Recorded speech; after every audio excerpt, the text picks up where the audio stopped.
मसूब, मेरा हाथ पकड़ो।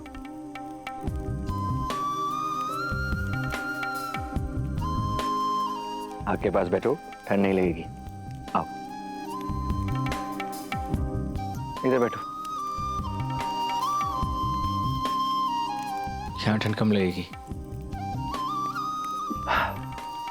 सो अभी तो बहुत रात बाकी है, हम टाइम पास कैसे करेंगे?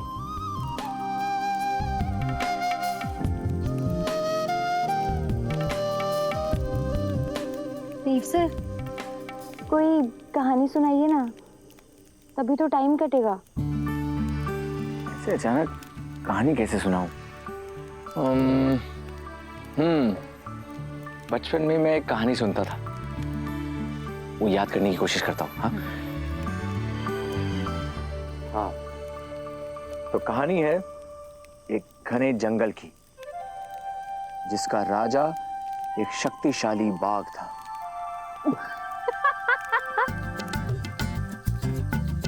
देव सर, जंगल का राजा बाघ कब से होने लग गया? जंगल का राजा तो शेर हो गया है ना।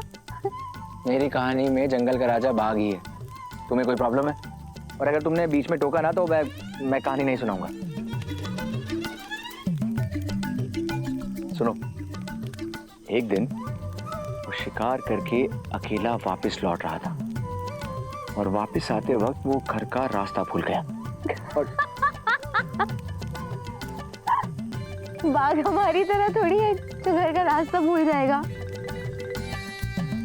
आप एक काम करिए, आप अपना व्यापार और कारोबारी संभालिए। यो कहानी सुनाना आपके बस की बात ना है, छोड़िए आप। अच्छा, तुम तो बहुत अच्छी कहानी सुनाती हो ना, तो तुम्हें कुछ सुना दो, मुझे भी कुछ सीखने को मिल जाएगा। क्या हुआ वसुधा मोगरा? कहानी सुनाने के नाम से डर लग गया? डरे और हम मोगरे वाले बिल्कुल नहीं। अब आप देखना, मैं आपको ऐसी कहानी सुनाऊंगी, आप खुद बार बार बोलेंगे कि आगे क्या हुआ, आगे क्या हुआ। अच्छा, तुम शुरू तो करो, विल सी।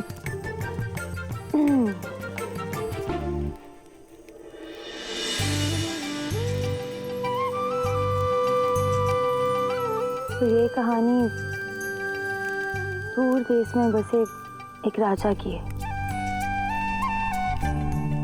जिसकी एक बहुत ही वफादार दासी थी। वो दासी राजा जी के बिना बोली उनका हर इशारा समझ लिया करती थी, उनके सारे काम किया करती थी।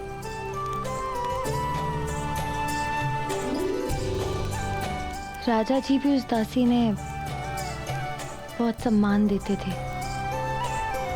बिना दासी के उन राजा जी का तो पूरा दिन ही अस्त व्यस्त रहता था। राजा जी और दासी के बीच गहरी दोस्ती थी, ऐसी दोस्ती जहाँ दोनों एक दूसरे के चेहरे से सामने वाले का मन पढ़ लेते थे। फिर धीरे धीरे दासी के मन में राजा जी के प्रति प्रेम की भावनाएं जागने लगी।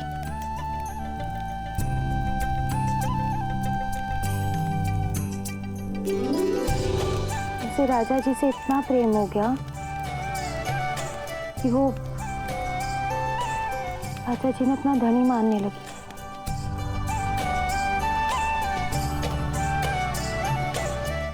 इंटरेस्टिंग। फिर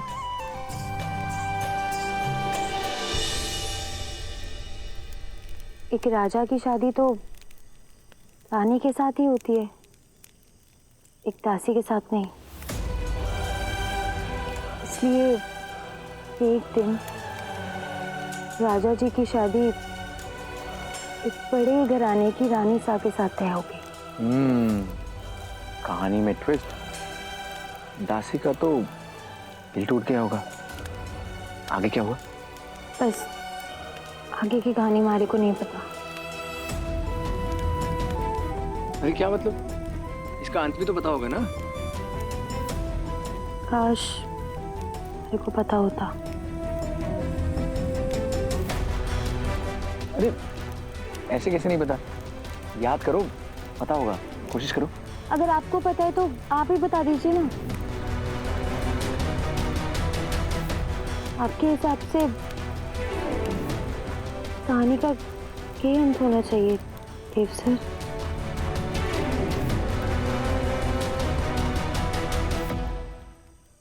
बताइए ना देव सर, इस कहानी का अंत क्या होगा? देखो वसु, अगर दासी राजा जी से इतना प्यार करती है तो उसे अपनी फीलिंग्स नहीं छुपानी चाहिए। उसे तो राजा जी के पास जाकर अपने दिल की बात बता देनी चाहिए। ये तो नामुमकिन है देव सर। पर क्यों? क्योंकि एक दासी ने अपने भी अपनी हैसियत के हिसाब से ही देखने चाहिए। अगर पता ही चलना है तो राजा जी ने अपने आप पता चल जाएगा। अरे अपने आप कैसे पता चल जाएगा? राजा जी को 100 काम होते हैं, वो उनका ध्यान इन चीजों पे कैसे जाएगा? प्यार कोई चीज ना है देव सर, प्यार तो एक एहसास है। अगर एहसास सच्चा होवे तो सामने वाले के दिल तक पहुंच ही जावे है। उसे शब्दों में बयां करने की जरूरत ना है।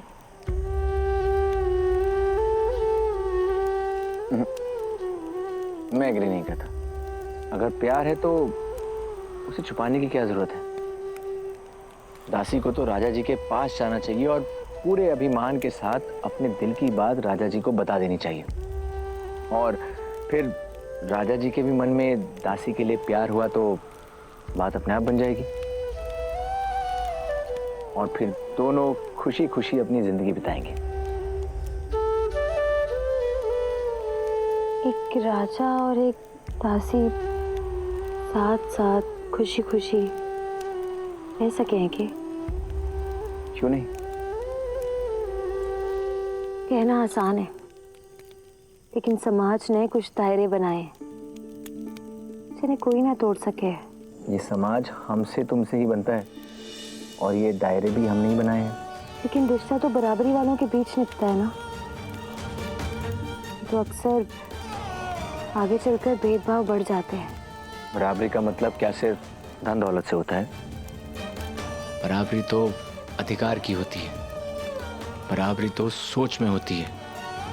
अब जब रिश्ता जोड़ने से पहले राजा जी और दासी ने बराबरी के बारे में सोचा ही नहीं, तो फिर आगे चलकर क्यों दोनों के बीच में बराबरी की बात उठेगी?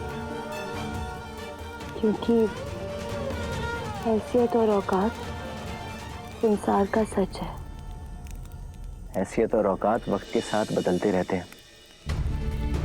आज वो कहीं के राजा हैं और हो सकता है वो कल कुछ भी ना हो, तो उनके पास एक प्यार करने वाली बीवी है जो उनकी सबसे बड़ी ताकत बनेगी।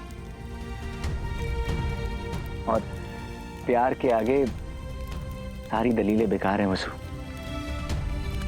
तुम्हारे राजा जी तो बहुत लकी हैं वसु कि कोई उन्हें जान से भी ज्यादा प्यार करता है। और इसीलिए कहानी का एंड इन दोनों की हैप्पी एंडिंग के साथ ही होना चाहिए। काश ऐसा ही होता। अरे क्यों नहीं हो सकता? एक बार दासी अपने प्यार का इजहार करके तो देखे।